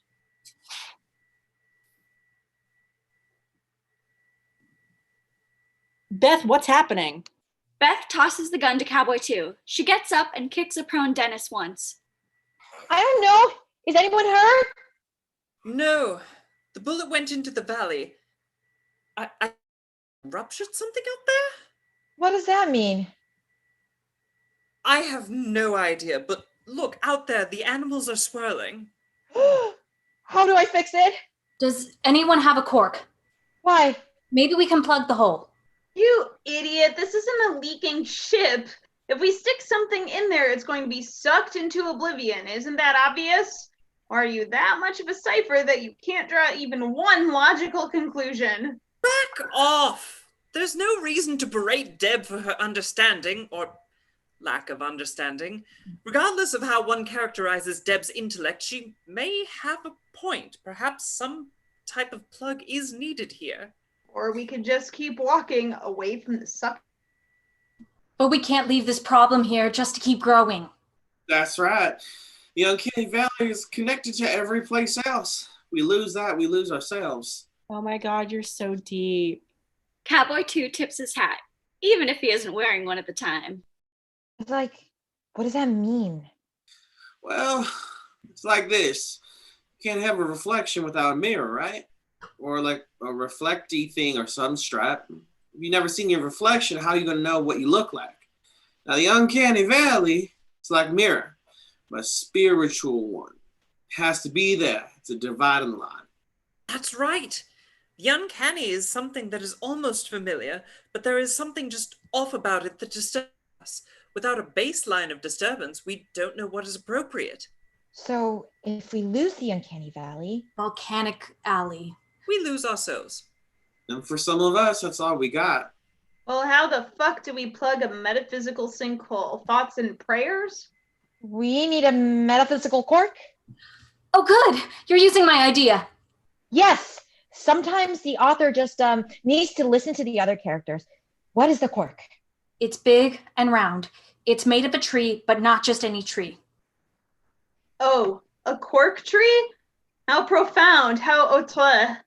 Oui, il est là-bas dans la forêt. You can keep using English, dear. The forest. What forest? That forest. In projection, a forest appears in the distance. The party moves toward it. Lights fade. Act 2, Scene 3. Setting, the forest. This is still projection, but with less warping distortion. Moments of glitch to the trees and underbrush occur. At rise, lights up as Deb, Jessica, and Dennis enter in search of a cork tree. Now, the cork tree is going to be a challenge to find because it looks like any other tree.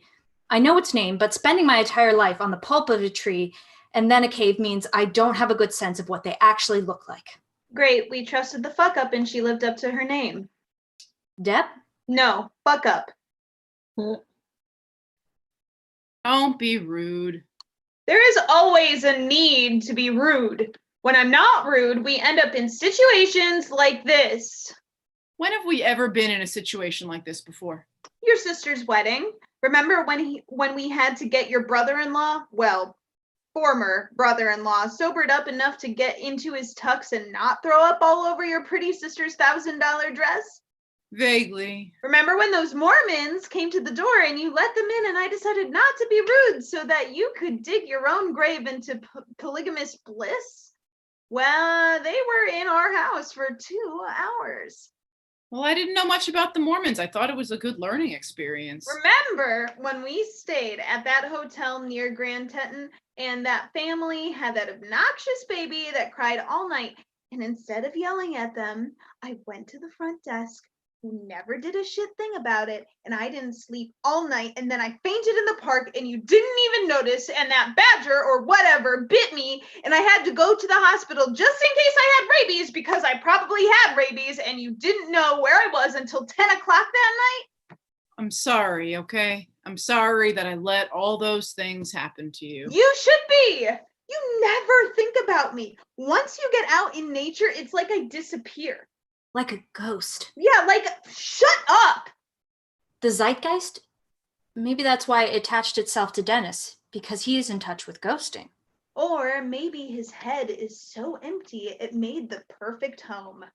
A ghost can't possess something empty. Possess means it has to take over something that's present. It has to drive it to a purpose. Deb, you're really making me think. The bartender's spirit passed through me and I realized that I do have a goal in life. I want to discover something. Discover my foot in your ass. Oh, that's kind of like entering a cave. If you two don't shut up, I will string you both up on an infidela tree. Now, which one is that? Deb, here, I think I've found it. Oh, wonderful, coming. Deb exits. Jessica watches Deb go, almost studying her. Is that really what you're looking for? What do you mean? That. Deb. Is that your discovery? I don't know. I don't think it's a person I need to discover, but I need someone with me to make a discovery. And it's not me. No, or I don't know. Do you want it to be? No. This whole thing has been out of control. If I never discover something new in my life, it'll be too soon. Maybe we are too different. Maybe we'd be too different anyway. I don't think it's about Deb. It's more about a push and pull. I'm pushing, you're pulling, and everything is becoming slack between us. So this is the end then? Yeah, I mean, if you want it to be. I think it was the end back in the cave. Jessica! Dennis! Where are you? We're not lost! Jessica and Dennis head off to find the others. Lights fade. Act 2, Scene 4. Setting: the forest, the cork tree. At rise, lights up as Jessica and Dennis join the group gathered around the cork tree. So, is this it? Or, I don't know what a cork tree looks like, so.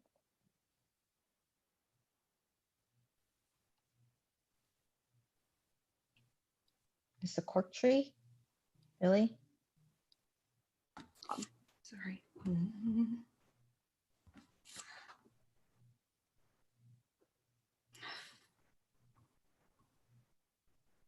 Deb, feel it. Is it springy? Technical difficulties. I'm really sorry.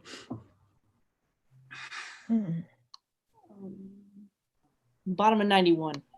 Thank you.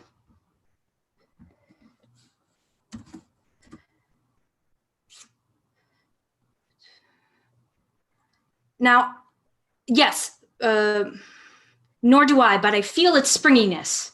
She pokes the tree, letting her finger bounce away. Yes, this is the tree. Now, how do we harvest its cork? Do we have some type of tool? We have you. I don't understand your joke, Judith, but I do understand it is a joke, and I don't think now is the time for it. Well, I don't think we should hurt the tree to do this. How big of a cork do we need? Bigger than a bullet. Smaller than a bread basket. Oh, it's a lovely What's a bread basket? Oh, it's a lovely device to carry bread to your ailing grandmother who lives far away in the woods for some reason near the woodcutter's cottage. The woodcutter! I bet he... Or she. Oh, I bet they'll have a saw. Oh, there it is!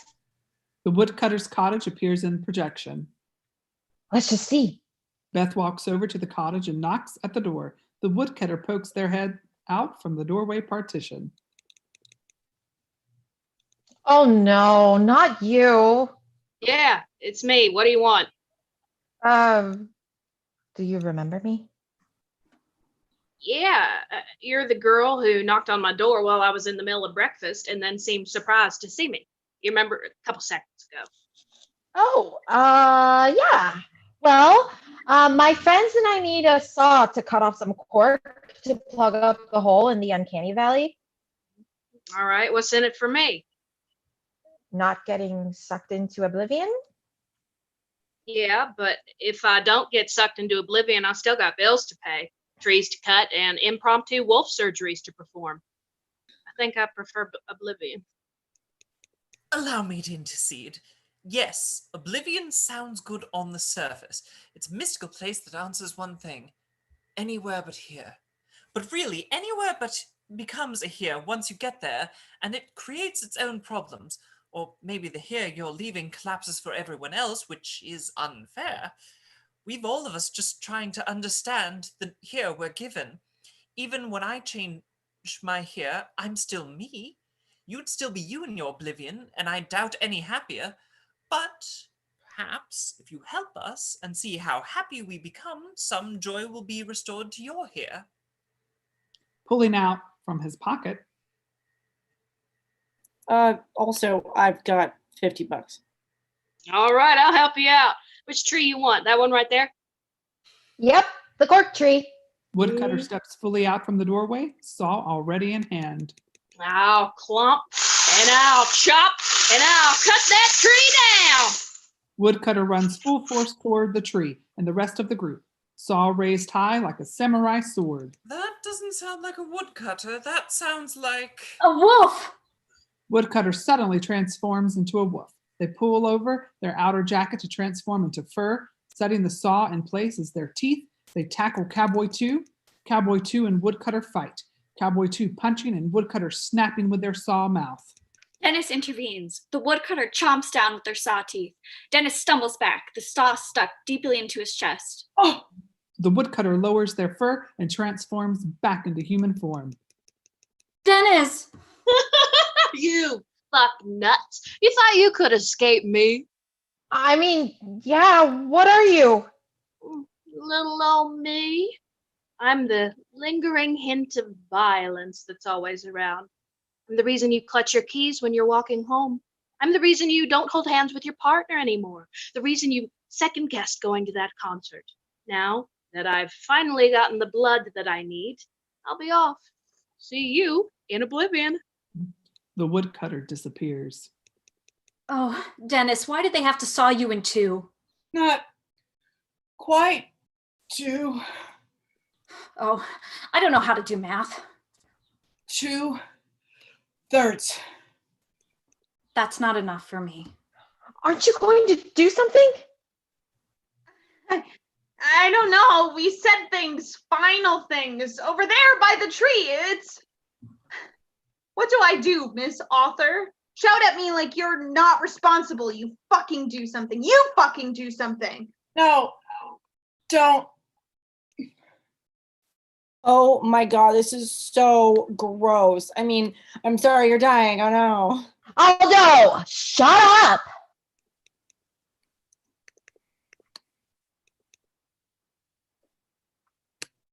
God, you gotta have to say something like that. You're so insensitive. Oh my God, Aldo. Okay, you know what? Your brother was being kind and respectable about a man's grieving, and you can't be bothered to give him the space to grieve? Hey, everyone calm your asses down. Dennis is trying to speak. I think it might be a good idea to use my body as the cork. What are you saying, Dennis? To stick his body in the hole. No, we just need to get you well. We'll take you to an old hermit somewhere in the woods, and he'll fix you up. It may take a few months, but it will work. Deb, it's too late. No, it's too soon. We just broke up. You can't die, then I look like the bad guy. You are not. Dennis dies. No. Why did he have to take us to that stupid cave? Wolves and coyotes all around. You always worried about violence in this city, but what about the violence of nature? Huh, Dennis? It's no use. He's gone. And what about you, Miss Author? You couldn't conjure up a hermit or a fucking hospital? I couldn't. He wouldn't let me. What the hell does that mean? He made a choice, and I had to let it happen. Are you like the Grim Reaper now? What? No. I mean, it just kind of sounds like you're the Grim Reaper. I'm not. Stop calling me that. We can't just stand here around here just talking. Dennis had a point. We can use him to cork the hole. That doesn't seem very, I don't know, respectful. It's what he wanted. We should go with his last wishes. Oh, okay. We'll use Dennis to plug up the hole, but we're going to need an extra pair of hands. Lights fade. Act 2, Scene 5. Setting, the uncanny valley. The hole has grown. At rise, lights up. Cowboy 1, Cowboy 2, Judith, and Beth enter, carrying Dennis's body. Aldo, Deb, and Jessica trail behind in the style of a funeral cortege. Deb is sobbing, latching onto Aldo and then letting go again. Jessica keeps her distance, probably rolls her eyes at one point. I've known a few ghosts in my age, but never any corpses. It's such a strange moment to arrive at when I had just found love, when I had just found the right words, or what I think could be the right words. Someone to validate my words.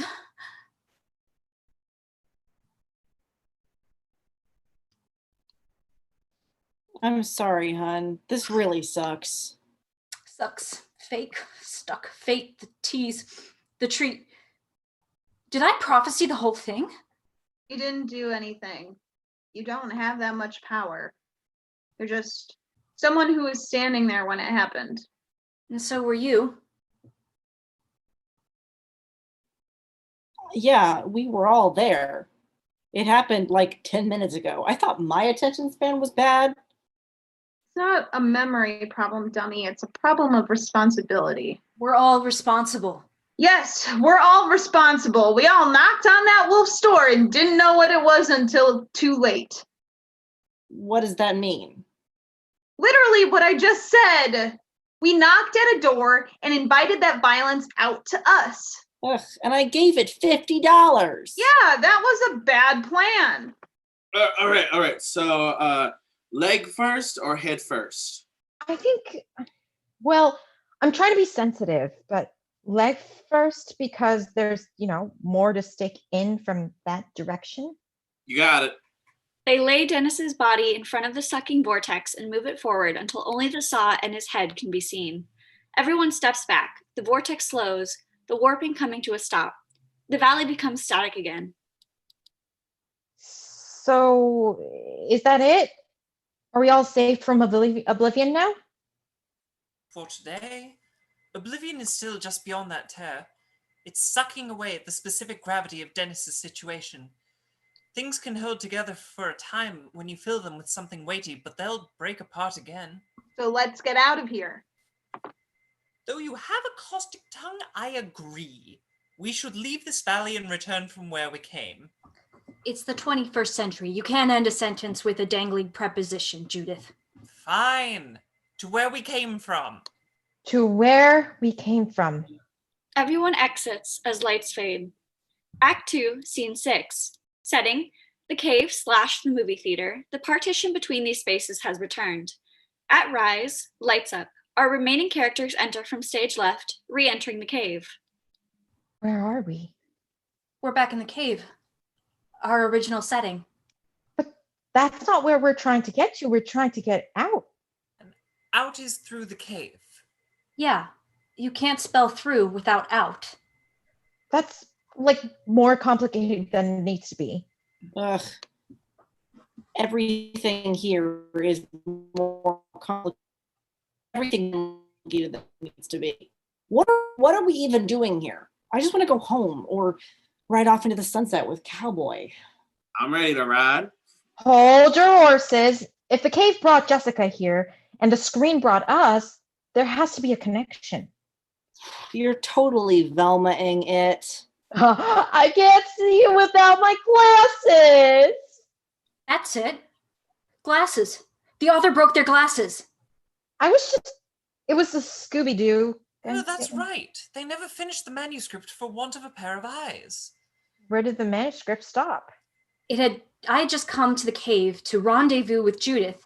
It was a climactic moment, waiting to see if my love would show or not. But I'm afraid we've already climaxed. Yes, but you were here. You arrived at the cave before I did, so the intention was that we were going to meet up. Yes, which means we were to have a happy ending, or at least some conclusion. And that would have become a small Hollywood hit, a period drama played by British actors. The movie that would have been adapted is playing in the theater right next door to the one we were in. And the cave leads right out into...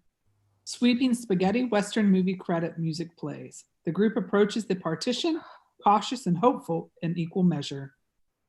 But when we cross over, not everything you said will happen, can come true. Dennis is gone.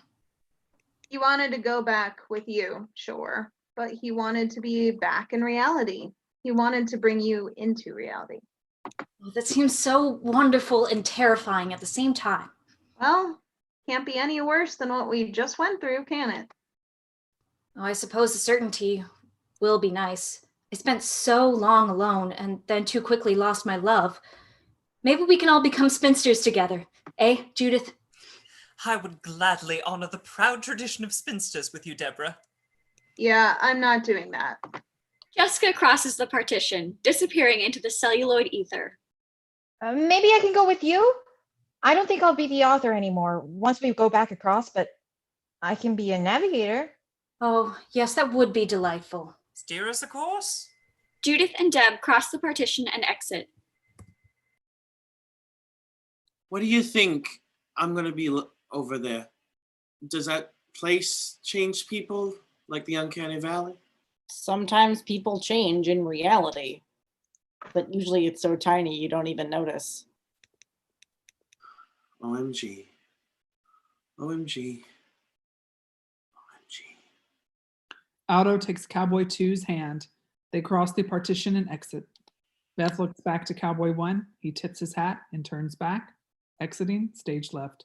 Epilogue. Beth alone on stage. I don't know if epilogues are the thing that happens in plays anymore, but Shakespeare did it, so it's your girl about to give you an epilogue. The United States has no epilogue, but sadly, we may need one soon. You saw a lot of people traveling through their identities tonight, but what you couldn't see, is a thread that runs through each of our hearts, that tickling thing that scares us in the mid-morning when we realize what the rest of the day will bring. Maybe you have the same tickling. Maybe your heart is pulled as ours have been. I know that I can't stop speaking about hearts and where they go, so if there's any last words to say, and if I have to be the person to say them, then I want to say this. I have loved every journey I have taken, even the unexpected and scary ones. I have loved the people I've taken those journeys with. The best folks I didn't understand at first. I have loved my family through all of it. I have loved the people who made things more difficult. I have loved myself, most of the time. But most of all, I have loved in a way that I defined. Nothing lasts forever, so I won't keep you any longer. We all have epilogues to write. Beth exits. Lights fade to black. End of play.